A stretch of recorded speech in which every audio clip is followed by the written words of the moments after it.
ആണവ നിരായുധീകരണ വിഷയത്തിൽ Iran US ചർച്ച ഇന്ന് നടക്കും. റോമിലാണ് ഒമാൻ മധ്യസ്ഥതയിൽ ചർച്ചകൾ നടക്കുക. ഒമാനിൽ അമേരിക്കൻ പ്രതിനിധി സ്റ്റീവ് വിറ്റ്കോഫും ഇറാൻ വിദേശകാര്യമന്ത്രി അബ്ബാസ് അറാക്ചിയും തമ്മിൽ ശനിയാഴ്ച നടന്ന ചർച്ചകളുടെ രണ്ടാം ഘട്ടമാണ് ഇന്ന് നടക്കുക. അതേസമയം ഇറാന്റെ ആണവ കേന്ദ്രങ്ങൾ ആക്രമിക്കാനുള്ള ഇസ്രായേൽ നീക്കത്തെ പൂർണ്ണമായും നിർത്തിവെപ്പിച്ചിട്ടില്ലെന്നും ട്രംപ് വ്യക്തമാക്കി.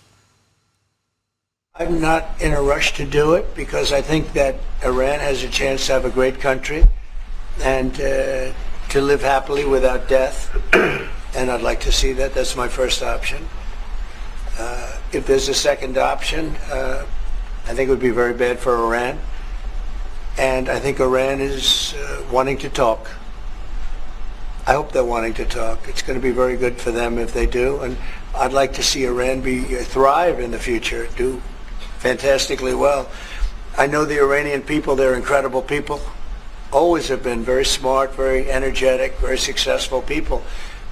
And I don't want to do anything that's going to hurt anybody. I really don't. But Iran can't have a nuclear weapon. It's, pretty simple. It's really simple. കൂടുതൽ വിവരങ്ങളുമായി ഐസൺ ജോസ് ചേരുന്നു. ഐസൺ, ഇറാൻ ആണവ ആയുധങ്ങൾ നിർമ്മിക്കുന്നതിന് തൊട്ടരികെ എന്നുള്ള റിപ്പോർട്ടുകൾ വരുന്നതിനിടയിലാണ് ആണവ നിരായുധീകരണ വിഷയത്തിൽ ഇറാൻ US ചർച്ചകളും പുരോഗമിക്കുന്നത്. എന്തായാലും റോമിൽ ഒമാന്റെ മധ്യസ്ഥതയിലാണ് ചർച്ചകൾ നടക്കുക. എങ്ങനെ നമുക്ക് നോക്കിക്കാണാം.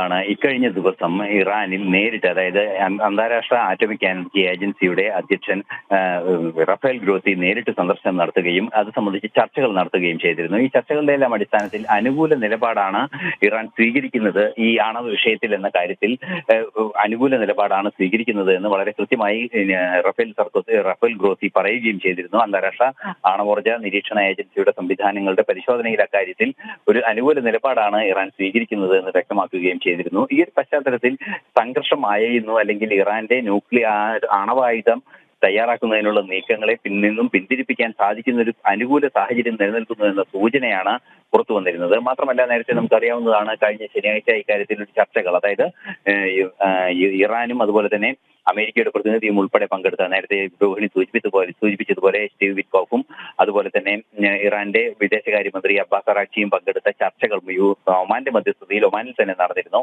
ഈ ചർച്ചകളുടെ രണ്ടാം ഘട്ടമാണ് ഇന്ന് ഇപ്പോൾ നടക്കാനിരിക്കുന്നത്. റോമിലായിരിക്കും ചർച്ചകൾ നടക്കുക എന്ന് സ്ഥിരീകരിക്കപ്പെടുകയും ചെയ്തിട്ടുണ്ട്. നിലവിലെ ചർച്ചകളിൽ ഏറെ ഗൗരവമേറിയ ഒരു വിഷയം നേരത്തെ നമ്മൾക്ക് സൂചിപ്പിച്ചതുപോലെ ഇക്കഴിഞ്ഞ ദിവസം 2 ദിവസം മുമ്പ് ട്രംപ് വ്യക്തമാക്കിയത്, ഇത്തരത്തിൽ ഇസ്രായേൽ ഇറാനെ ആക്രമിക്കുന്നത് തടയുക എന്നത് തന്റെ നിർദ്ദേശം പോയിരുന്നു എന്നത് നേരത്തെ തന്നെ ബെഞ്ചമിൻ നെതന്യാഹു വ്യക്തമാക്കിയിരുന്നു. എന്നാൽ അത്തരത്തിലൊരു അന്തിമ നിർദ്ദേശമല്ല നൽകിയിരിക്കുന്നത്.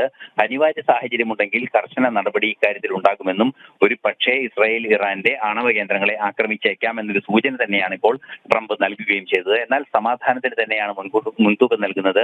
ചർച്ചകൾക്കും അതുപോലെ തന്നെ ചർച്ചകളിലൂടെയുള്ള പരിഹാരങ്ങൾക്ക് തന്നെയാണ് ഏറ്റവും പ്രാഥമിക പരിഗണന നൽകുന്നത് എന്നും ട്രംപ് സ്ഥിരീകരിക്കുകയും ചെയ്യുന്നുണ്ട്. നിലവിലെ സാഹചര്യത്തിൽ ഈ രണ്ട് രാജ്യങ്ങളും തമ്മിലുള്ള ചർച്ച നടക്കുന്നതോടുകൂടി നമുക്കറിയാവുന്നതാണ്, വൻതോതിൽ യുറേനിയം സമ്പുഷ്ടീകരിക്കാനുള്ള നീക്കങ്ങൾ ഇറാൻ നടത്തുകയും ചെയ്തിരുന്നു.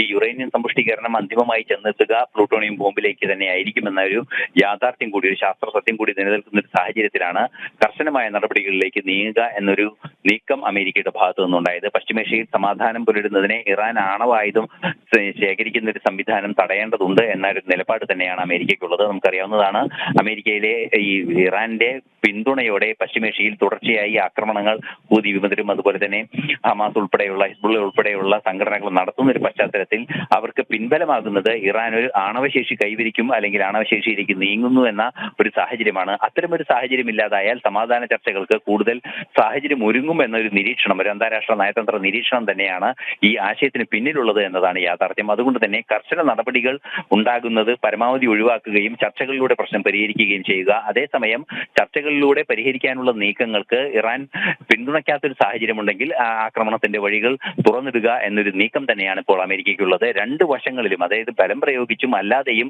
പ്രശ്നത്തിന് പരിഹാരമുണ്ടാക്കുക, അടിയന്തരമായി പശ്ചിമേഷ്യയിൽ സമാധാനം പുനഃസ്ഥാപിക്കുക എന്ന അന്തിമ ലക്ഷ്യത്തിലേക്ക് കാര്യങ്ങൾ നീങ്ങുന്നു എന്നാണ് ഇതിൽ നിന്നും നമുക്ക് മനസ്സിലാക്കാൻ സാധിക്കുന്നത്. ഇന്ന് റോമിൽ ഇത് സംബന്ധിച്ച ചർച്ചകൾ തുടരുകയും ചെയ്യും. രോഹിണി. ശരി, ഐസൻ തുടരുക.